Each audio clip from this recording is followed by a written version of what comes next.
Hey, Karen.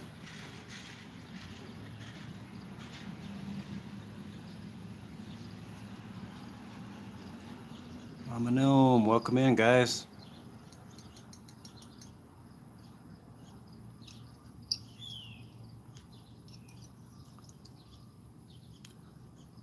Harry.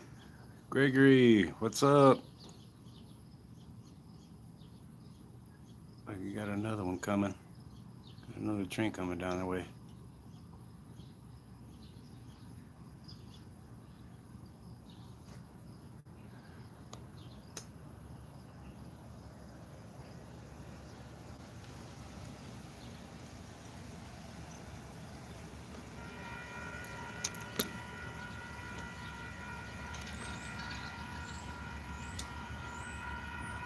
Edward Blair. Welcome in. Great to have you guys here. Jan, OFW. Yeah, it's the third one that just went by within 5 minutes, 10 minutes.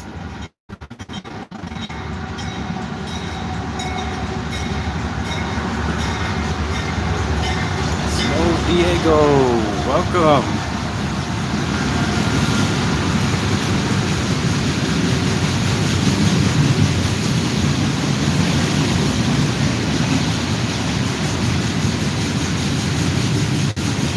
Go ahead and like that thumbs up button, guys. Thank you.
All right, guys.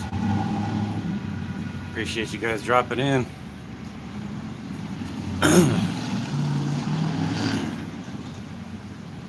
Say we can go ahead and get started.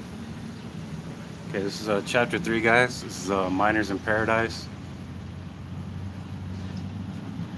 The mining law of 1872 made mineral extraction the sovereign use of public lands. The border survey was completed and townships and section boundaries were defined. A claim could be staked by a pile of rocks holding a can containing location, date, and a signature witnessed by two people. One claimant declared his witnesses were God and my dog Molly. Claims were recorded at the Cochise County seat of Tombstone. By 1900, a scatter of persistent optimists were swinging picks at promising outcrops and glittering ledges in the mountains. Valuable ores with the coming of electricity included the copper that drew Phelps Dodge to Bisbee.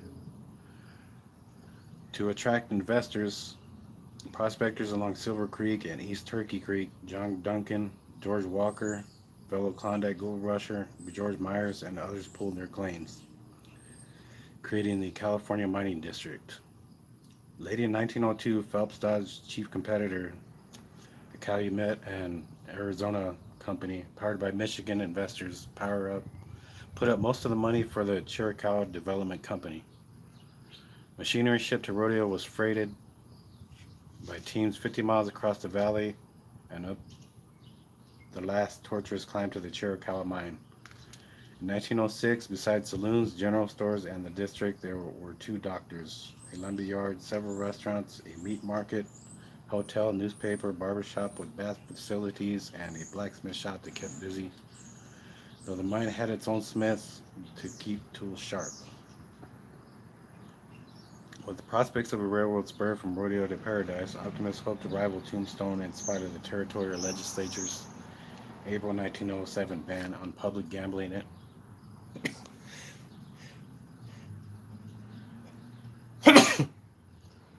Excuse me.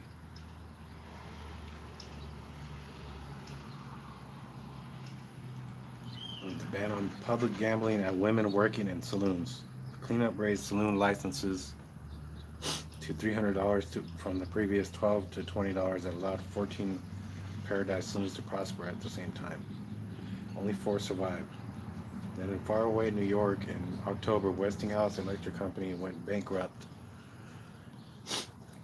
Reckless speculation in mine, banking, and railroads led to bank failures and financial chaos. Copper prices fell until there were no buyers. The Calumet Arizona Company, chief backer of the Chiricahua mine, pulled out. In early 1908, the mine closed.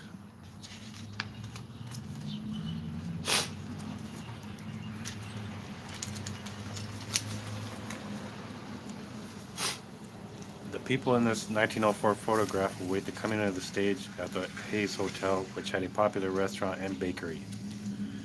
The stage office is at left. Travelers were glad to stop in Porto for a jolt of whiskey from Edward Ebley's barrel lodged in the hollow of a giant sycamore behind his store post office, while the teams just as thankful drink from the spring.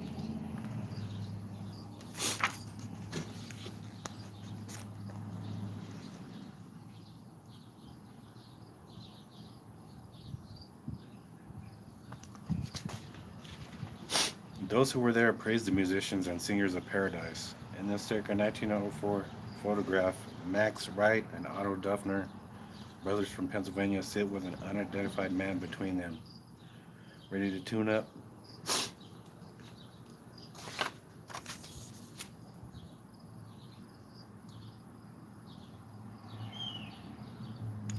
Get ready to play some acoustic guitar there and a fiddle. The circa 1906 photograph above shows Max Wright and Otto Duffner beside his comfortable home they built on a slope above Paradise after living for a time in an old adobe on Silver Creek where they had mining claims. They could afford a corrugated iron roof, though tar paper covered many buildings. Always believing Paradise would prosper again, they lived here for the rest of their long lives, amassing collections of sun-colored glass, butterflies, mineral specimens, and anything that caught their fancy. Both are expert watch and clock repairmen. Otto seen a 1904 photograph below, clerked in stores and kept accounts. William Wesley Bill Sanders, the only son of old Joe and Susan Sanders, called him very upright and straightforward in all his dealings.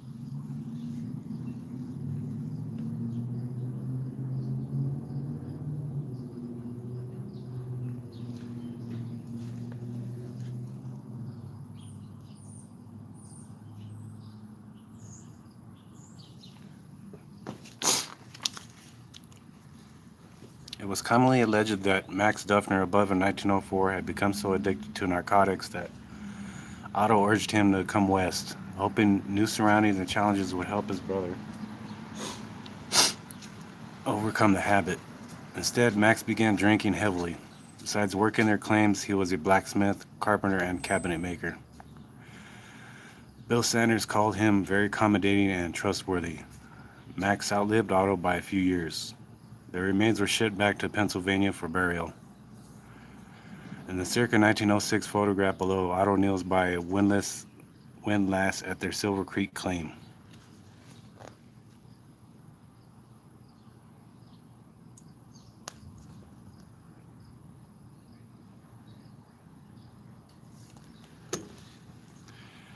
In this 1904 photograph, Otto Duffner drives a team hauling ore. The brothers also sold chunks of crystal from Crystal Cave of Cave Creek Canyon until the Chiricahua Forest Reserve's first supervisor, Charles T. McGlone, declared it closed to such ventures. McGlone himself planned to exploit it. It is now barred to casual visitation in order to protect bat colonies and sensitive formations.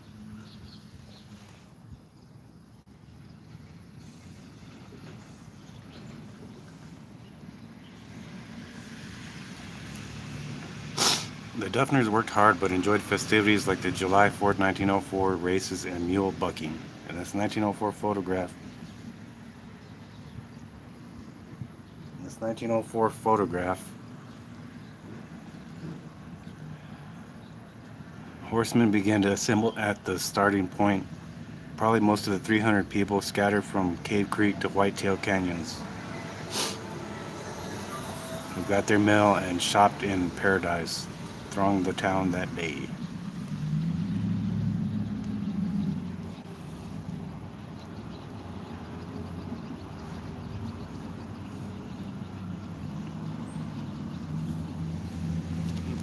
Barbecue.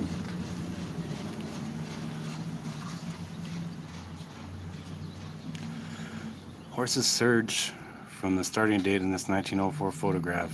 Who could have guessed that a few weeks later, torrential flooding would send the creek roaring high over its banks, sweeping tents, buildings, uprooted trees, and huge logs out to the San Simon Valley. Townsfolk and friends cleared the debris shown in this photograph below and usually rebuilt with more solid structures.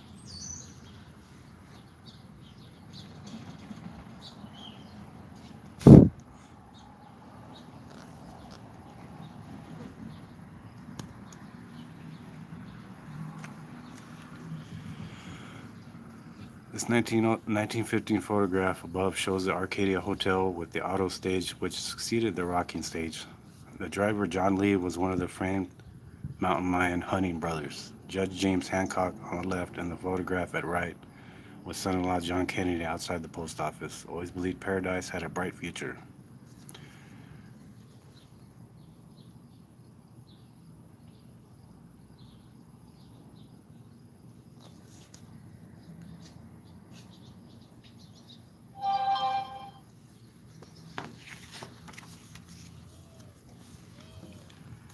William King Morrow, pictured at left around 1910, came from Texas to Roswell with his divorced mother and 9 siblings. There he met and married Eva Korn. When she was 8, her mother had died of measles. Her father, Martin Korn, sold his Texas ranch and moved to Roswell with his 8 children. After Eva married Morrow, they homesteaded in Oklahoma until starved and froze out. She had daughter Rosalind there. Carson, Ralph, and Chester were born near Roswell. Family moved to Douglas, then Paradise.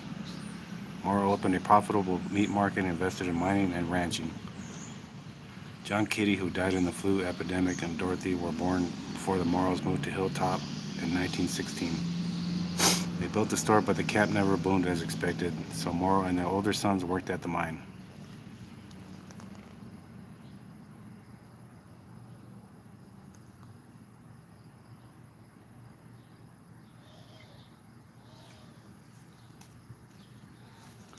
The citizens built a school in 1905. This photograph was taken the second year in 1906. Pictured are from left to right. Bendel baby, Bendil baby, Carson Merrill, Earl Hancock, unidentified Bertha Bendil, Mart Moore, Jerry Chamberlain, Chester Morrow, Irene Hancock, Ralph Morrow, and Dottie and Ted Chamberlain. Second row, Maggie Bendil. Teacher Ola Martyr, Gertrude Chamberlain, Tom Hawkins, James Hancock, Laura Hancock, Eva Morrow, Rosalind Morrow, Holly Sweeney, W.K. Moore, and Harry Chamberlain.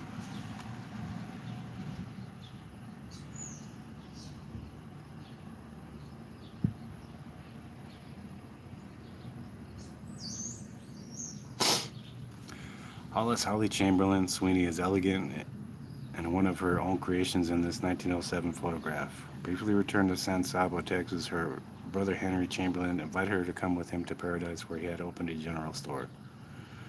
She soon married Jack Sweeney, son and partner of Edward Sweeney.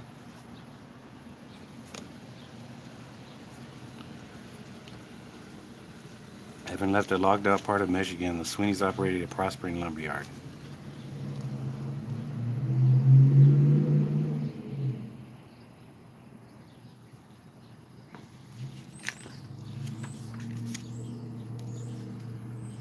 A gathering outside Joe Wheeler's popular saloon in this 1910 photograph shows Carson Morrow, front right, gripping a bat. When it was clear that the mine would not reopen, businesses closed, including the saloon. Wheeler had been a cowboy in Texas for James Paramore and was welcomed at the 7 Lazy Double H, where he became a longtime foreman.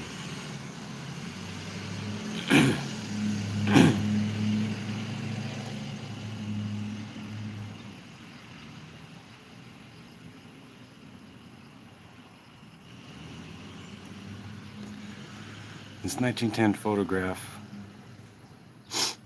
at the Douglas Fairgrounds, Carson Morrow's father, W.K. Morrow, studied an experimental monoplane, possibly designed by Richard Pearce, a New Zealand inventor who pioneered in aviation.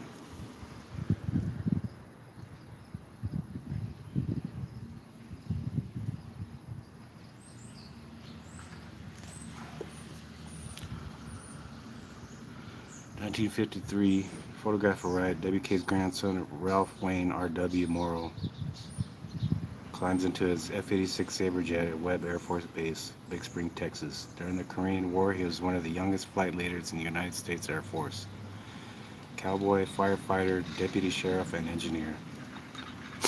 He designed power lines in California, explored for oil in Texas, and supervised Arizona copper mines. As a real estate broker, respected by buyers and sellers alike, R.W. sold properties for 30 years. His Chiricahua journals proves him a master storyteller with, as his son says, a playwright ear for wit and a journalist's eye for detail.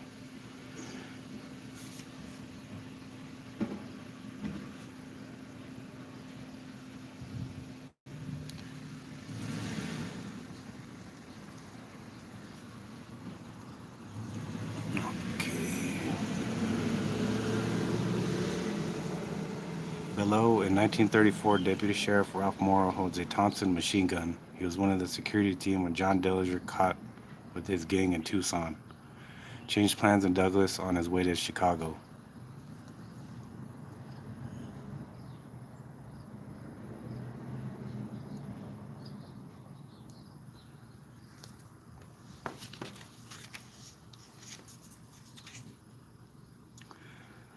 Ralph Morrow grew up in Paradise and Hilltop. As a 12-year-old, he operated the steam hoist that brought buckets of ore to the surface of the Malachite mine.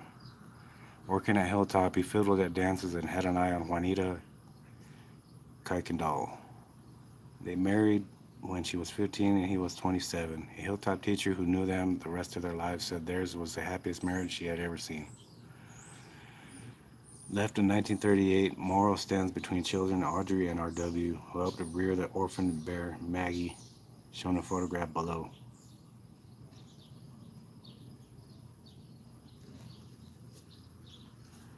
Until Morrow became game warden in addition to deputy sheriff in 1929, Cochise County hunters ignored bag limits and seasons. Morrow changed that, riding horseback where his motorcycle or V8 Ford could not go.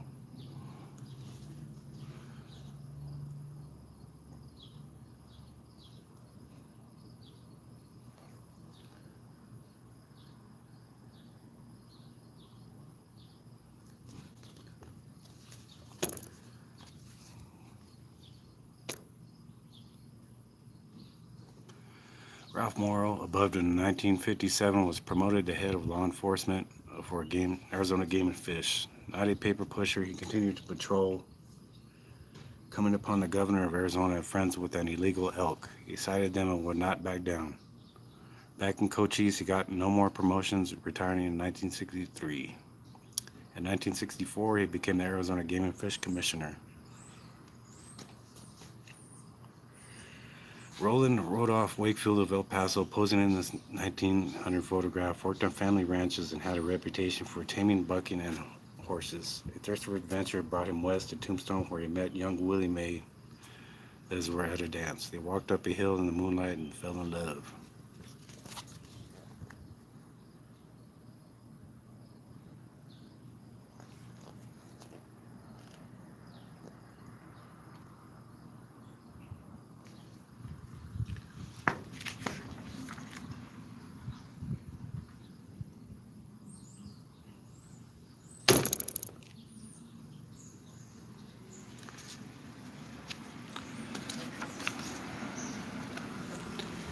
In the 1923 photograph above, Hilltop students surround teacher Ruth Wynn. Second row from left,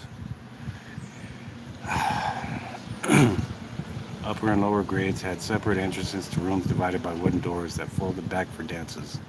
The dances helped pay for half the cost of a piano. The county school district contributed the rest. People came from miles around, and though these were Prohibition days, bootleg whiskey was often stashed in the bushes outside. The money was collected and the piano enjoyed by students and the community until the struggling mine closed permanently in 1937. Hey, Florida audits, Mexican long hair, welcome.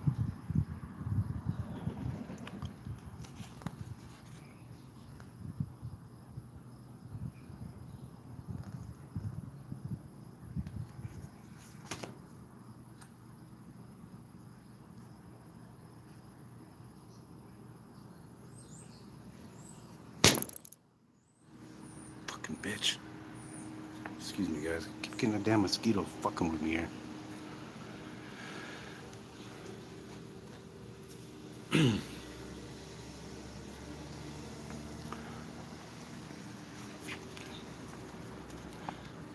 Let's not forget to hit that like button, guys. Thank you. Towards the end of World War I in 1918, influenza broke out among soldiers on the front and spread swiftly throughout many countries, killing more than 500,000 in the United States. Hospitals and medical professionals were overwhelmed. Thousands of women like these at Hilltop in a 1919 photograph volunteered to nurse the sick. Willie Mae Wakefield's mother, Mudge Walters, is in the first row, second from left. Women are scarce at mining camps, especially the kind to marry. When Willie Mae Wakefield drove into Hilltop, two young miners, Billy Sanders and Mark Chapman, were determined to win her. Chapman courted her successfully, and they were married, as seen in this 1920 photograph. Chapman died young, though possibly from lung disease, which afflicted miners who worked long shifts underground. These guys, they be working a lot, man, especially in them mines.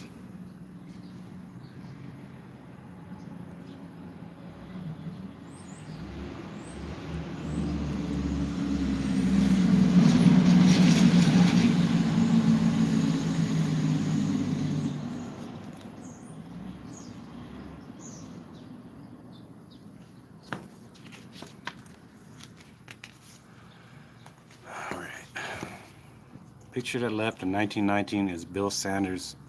Wait, hold on, guys.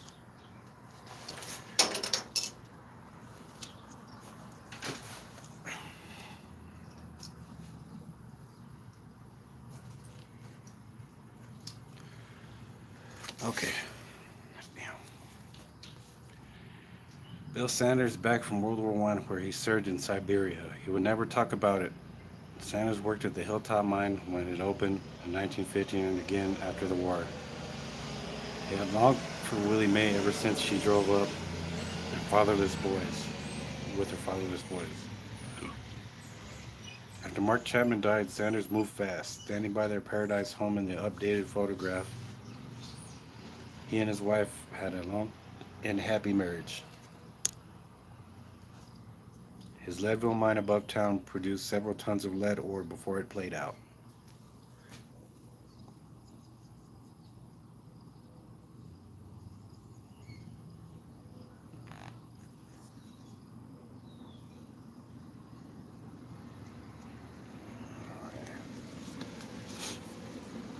In this 1920s photograph above, Willie Mae standing behind her two elder sons with baby Eugene wears a stylish hat.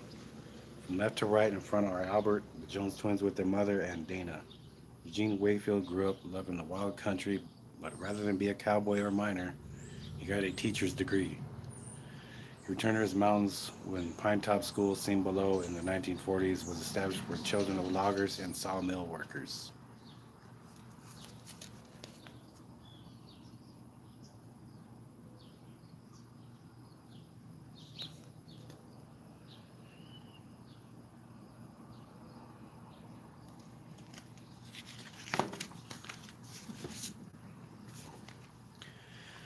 This 1940 photograph of Pine Top School students shows how they dressed a year before the start of World War II. Girls wore skirts. Those made to wear long wool or cotton stockings often rolled them down below their knees until they neared home after school. Bib overalls were usual for boys. Sadie Hawkins. Oh, yeah. Okay. Hold on.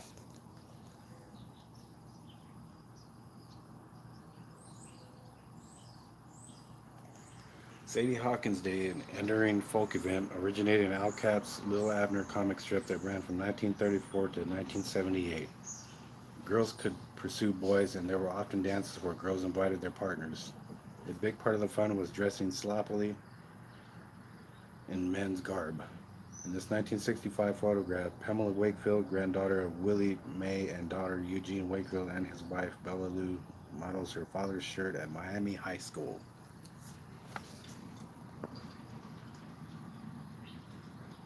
Tracy Tapatios. Pelon. All right. Awesome, man.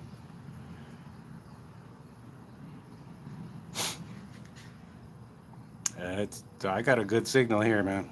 It's probably on your end, bro. I get that a lot too when I'm watching everybody's live stream.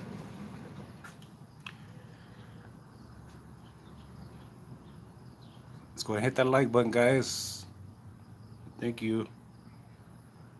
This 1938 photograph is labeled Women's Club of Paradise. Children are unidentified but presumably stand in front of their mothers. From left to right are Bella, question mark Wheeler, unidentified, Ruth, wife of a civilian conservation corps CCC man, wife of CCC man Elizabeth B. Epley, two unidentified woman, wife of CCC man Vermin, Ruth's helper, and Bella Erickson.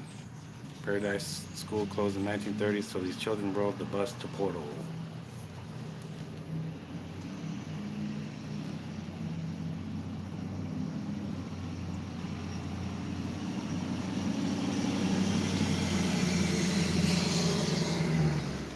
In 1962, Ed Epley Wright and Bill Sanders tend the fire at the Old Timers Picnic.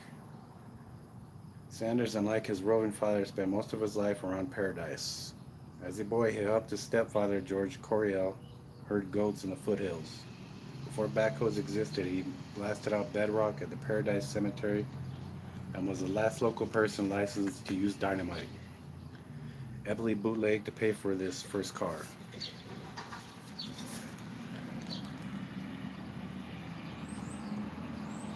McDonald!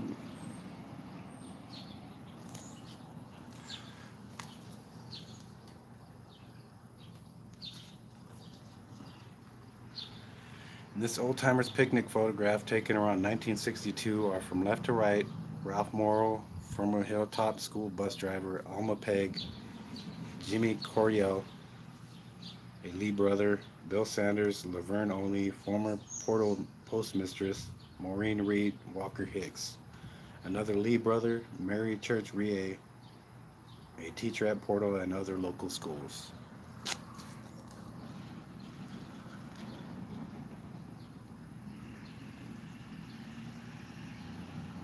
Oh, sorry guys.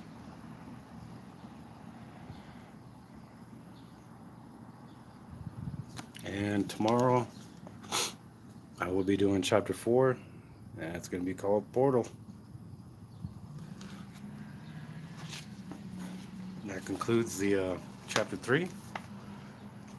I appreciate you guys coming in. If you guys have any questions or anything, please feel free to ask. I know I had to restart the stream over again because I didn't think any notifications were going out, so I did a quick test. And sure enough, they went out. So I had to restart the stream. But yeah, we're here at the Historic Railroad Park, guys, just like always. Um, if you guys want to drop each other's links, you guys can go ahead and do that. I'm going to go ahead and make a mod in here.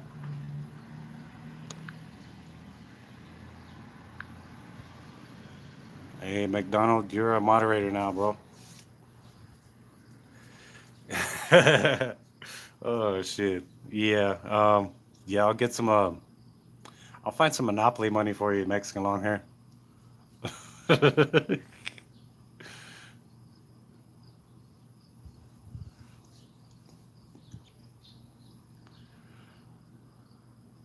Yeah, McDonald. Yeah, I made you a mod in here, bro.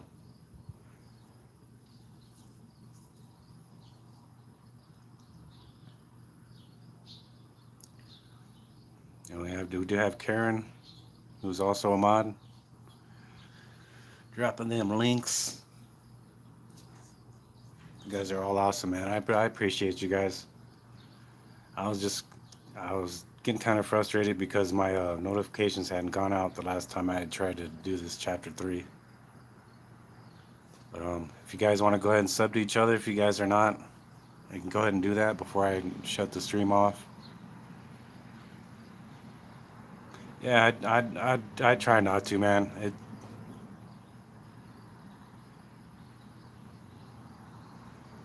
I try not to, McDonald.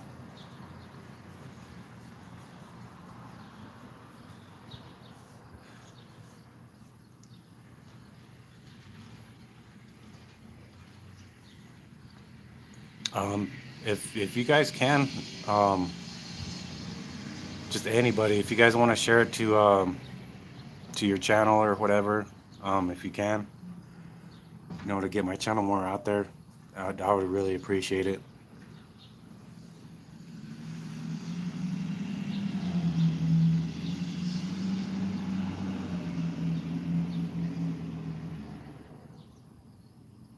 Yeah, yeah, that's right, Mexican long hair.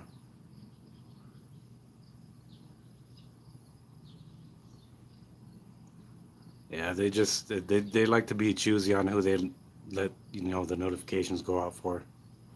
I noticed that a lot. But if you guys haven't hit that like button, please hit it before we shut down this live stream. And I appreciate you guys once again.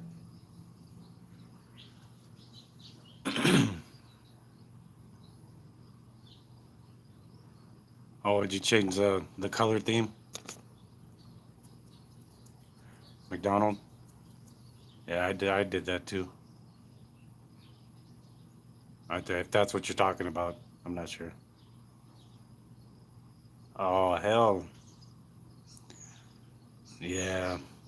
I Dude, yeah, they're kind of picky, man. And McDonald, yeah, there's quite a few, but I don't go to those channels. There's one guy, I ended up watching his live stream, and he was sitting there playing a guitar on a live stream, and he was naked. And no, I don't do that, man.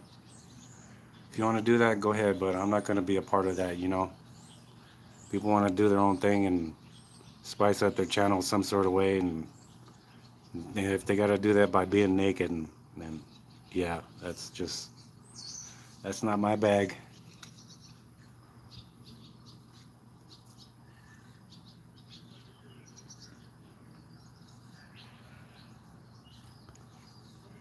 Yeah, yeah, Tracy.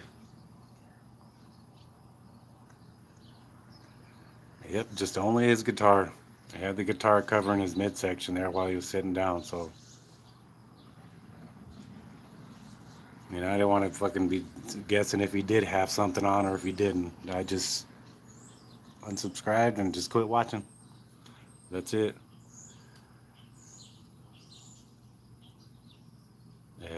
But you know, that's how they want to do it. I mean, YouTube won't allow it. They'll ban their channel. And from the title of that live stream that I was watching, the guy said that was his last live stream.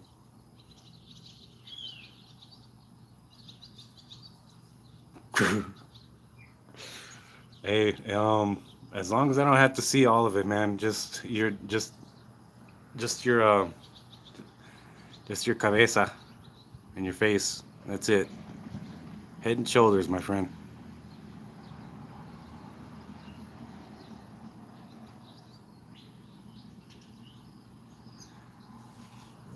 All right, guys. Fucking pelon.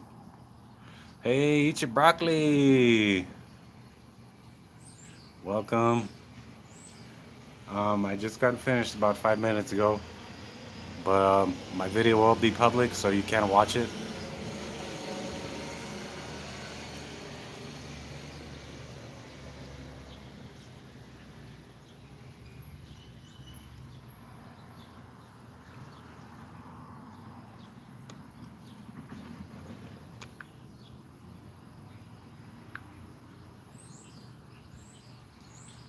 Oh, and just a reminder, if anybody can, I don't really like doing this, but um, if you guys can, donate just anything, just for future bike repairs or something.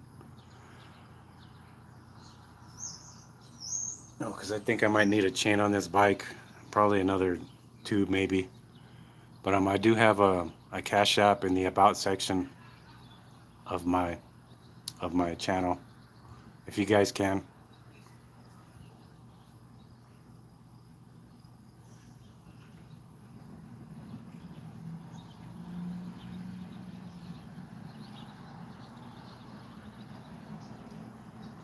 Or perhaps, for something to drink or whatever. Because right now it is kind of hot. I'm not going to be out too long right now. I'm heading back to my house. So,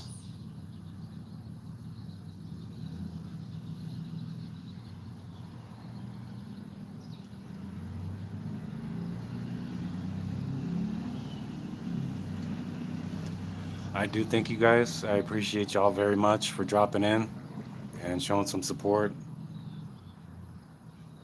And, oh yeah, just 1 minute, guys. I just want to show you guys something up over here. I noticed they didn't even bring that flag back over here to put up here. The flag that fell off the other night, just right up over here. They didn't put it up yet. And I gave it to one of the officers on duty that night. So I didn't see up here Sunday. And so I was thinking, yeah, they don't work on Sunday, so I thought they would have had it up today. Right here, McDonald, is the 3 flagpoles right here. This is just a little memorial right here. I'll take you right over there right now, guys.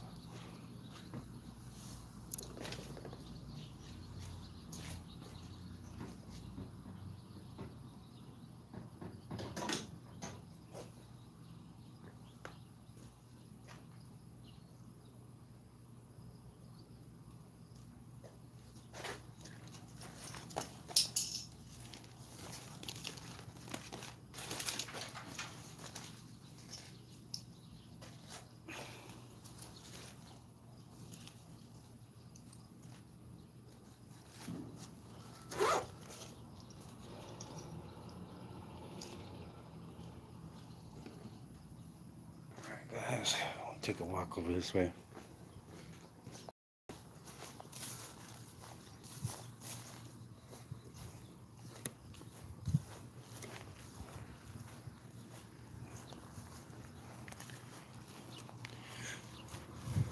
Because it rained the other night, a couple of nights ago, yeah, Saturday night,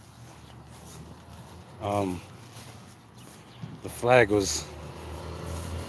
and the string from the flagpole here, it was right up over here. Just the string and everything, and the flag was just on the ground over here.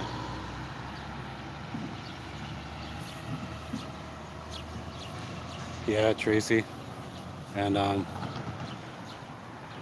they still haven't put it up yet.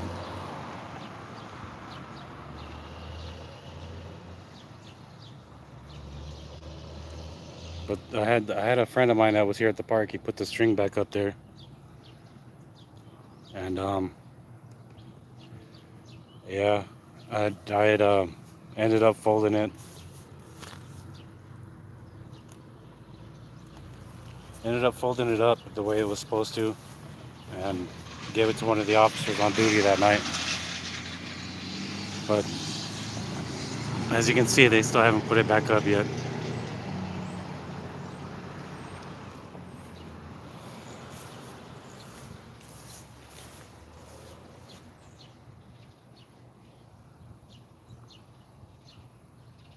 Hey, Sweet Pea. I got a new person in chat. Welcome to my chat. I thank you for coming in. You did miss my video, but I will have the video set to public, and you can check it out after I get done here with my live stream.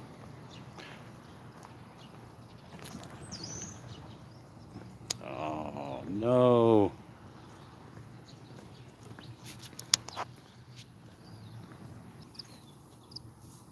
Oh geez, sorry guys. My screen went black, and it's been doing that lately. Just my phone. I don't know what the hell's wrong with it. I think after I dropped the damn thing, it dinged it up a little bit. But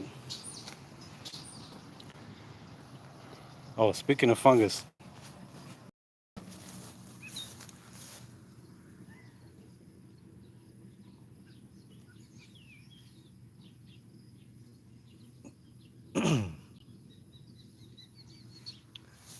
a bunch of them in here, dude. It's all from the rain.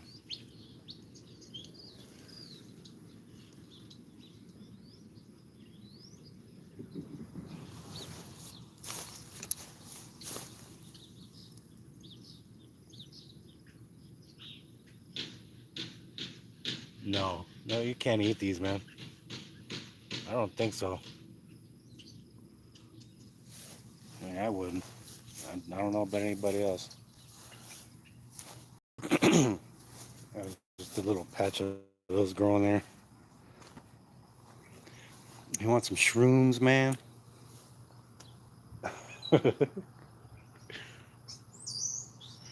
Anyway, thank you guys. I appreciate you guys dropping in and also all the support. And as always, it's Jose G right here in the historic Railroad Park in Wilcox, Arizona, guys. Much love, and we'll see you guys mañana, same time. Peace.